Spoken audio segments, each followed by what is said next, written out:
So Josh McDaniels looks like the front runner for the Eagles head coaching job until he changes his mind. Yo, everybody, how you doing? King Dingbat here. So today we have come with the hell is that? It's a big ass dog. Dallas still stinks. Everybody doing? King Dingbat here, and I hope everybody's having a great Monday. I hope you guys are doing well. I just keep laughing because there are 2 head coaching vacancies left, right?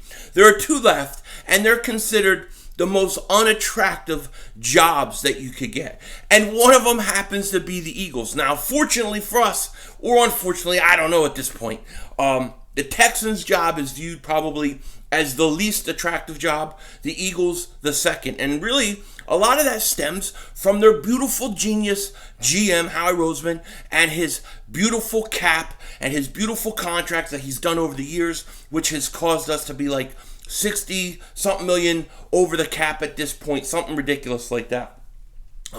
Eagles are not very attractive. You got Carson Wentz, who you have to kind of try to fix. You have Jalen Hurts. What are you going to do about that quarterback situation?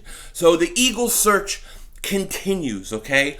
And one of the guys that I really wanted the Eagles to interview was Brian Daboll of the Buffalo Bills, the offensive coordinator.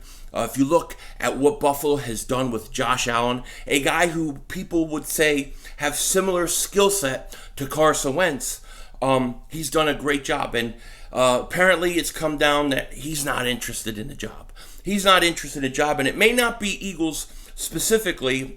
He may just be waiting one more year to take a head coaching job because most likely he'll be one of the highest pursued coaches in the NFL. But he's out. That's unfortunate. Eric Bieniemy, a guy I'm really pushing for, he hasn't even agreed or set up an interview with the Eagles yet. So right now, as we stand, right, the Eagles are going to interview Todd Bowles.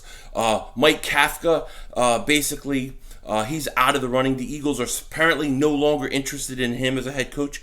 I didn't think he would get a head coaching job anyways, okay? I think he needs an offensive coordinator role first. And really what they're saying right now is that Josh McDaniels is the front runner for the head coaching job. Now, it's funny because during my live stream before he even started his interview yesterday, people were asking me, who do I think is going to be the next head coach of the Eagles? And I say, I got a feeling it's going to be Josh McDaniels. I've got a feeling it's going to be Josh McDaniels. And then he goes and he interviews for like 9 hours. How the hell do you interview for 9 hours? Like, what do you have to say for 9 hours? You know what I mean? I imagine you have your initial stuff, you talk, maybe you talk a little bit about, yourself, then you talk a little bit about your resume, where you've been, what you've done, maybe you're a little bit about your, how you like to run your offense, those kind of things. Maybe you talk about some guys that you would like to hire on your coaching staff. But then what do you do? I mean, what do you do after that? For like another, 8 hours? 7 hours? What the hell are you doing? What are you, rubbing feet or something like that? How are you showing you pictures of Jeffrey Lurie? I don't know. What do you do for 9 hours? It's ridiculous. So when the guy interviews for 9 hours, obviously they're interested in him. Obviously they're probably even talking some sort of money.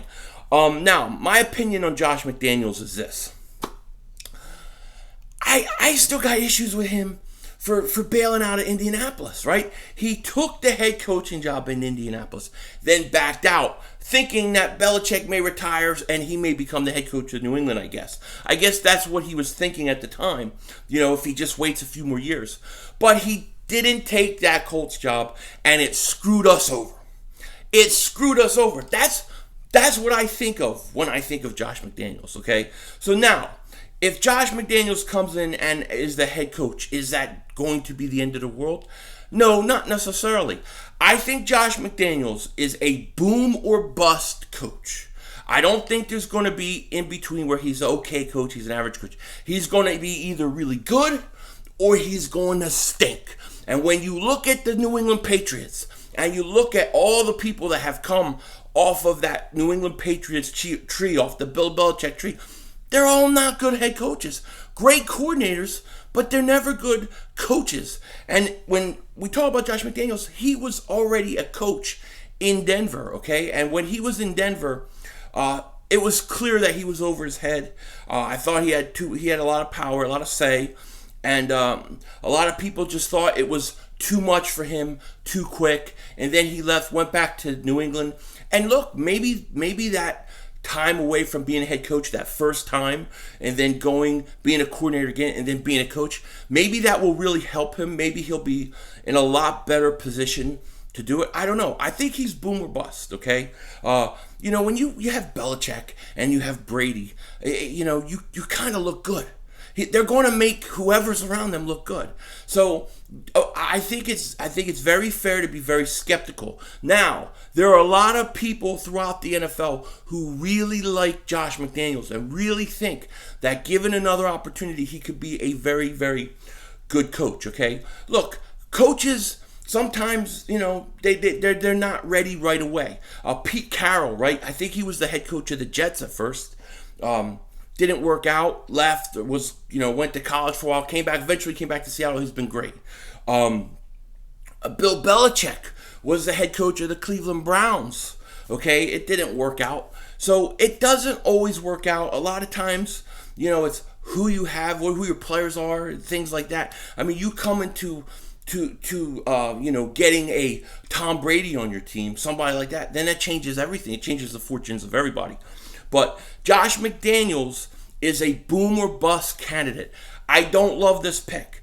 If it was me, I'd probably steer clear. Just going to tell you, I would probably go Bieniemy. I'd go Joe Brady. I would go somebody like that. My fear is with this pick is that the Eagles, and for years, Jeffrey Lurie has had a fascination with what they do in New England. Howie Roseman too. And to me, if they're just trying to copy New England, I think you're going to have a problem. But it really, I don't know what to think of Josh McDaniels in terms of will he be successful, will he not, if he's the head coach. Now, he's still the front runner. They're interviewing Todd Bowles, so this isn't a done deal yet. Let's make that clear. However, I think he's a boom or bust candidate. And the other thing is this. I have a real hard time, just from what we've seen of Josh McDaniels, okay, in Denver and New England, I really wonder how him and Howie Roseman are going to get along. I mean, I don't know. I just can't see the personalities mixing. But I don't know the guy. Just from, outside perspective, I really wonder how that's going to be. And I would find it very weird that Josh McDaniels would want to come into a situation and have no control. So the Eagles would have to give up some coaching control to get him. Now, are they doing that out of desperation? I don't know.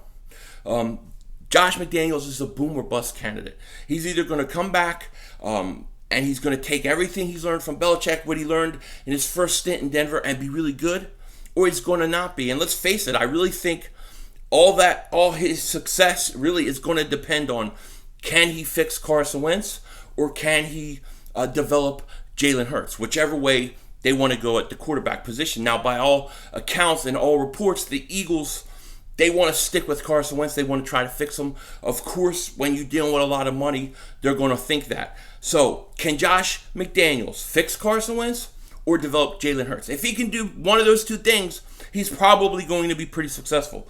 If not, then he's done. He's done. It ain't going to last long. But right now, it looks like he is the front runner. A lot of chatter out there saying he's going to be the guy. We have to wait and see. But right now, at this current point, he's a front runner. I'm not overly excited about this pick. I'm not overly negative. I'm just like, I don't know what to think of this guy. I don't know if he's boom or bust. If I had to choose one, I would say bust. But I don't know. We're going to see. What do you guys think? Let me know in the comment section. With that said, I will talk to you guys later. Take care. And don't be a dingbat.